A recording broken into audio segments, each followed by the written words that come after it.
Hello guys, সবাই কেমন আছো? আমার নতুন আর একটা ভিডিওটাতে সকলকে অনেক অনেক স্বাগত জানাই।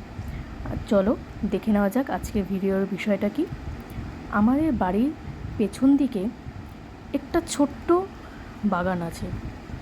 সেখানে বাবার অনেক পছন্দের গাছ লাগানো হয়েছে এবং এই বাগানটা বাবার খুব শখের বাগান। এবং সেখানেই একটা বেগুনের চারা পুঁতেছিল।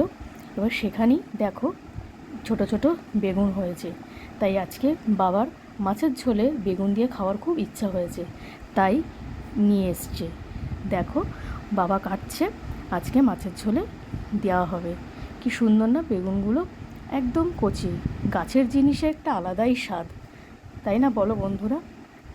দেখো এই কটাই হয়েছে, আরও হচ্ছে। তাহলে আজকের মতন বাই বাই, ভালো থেকো।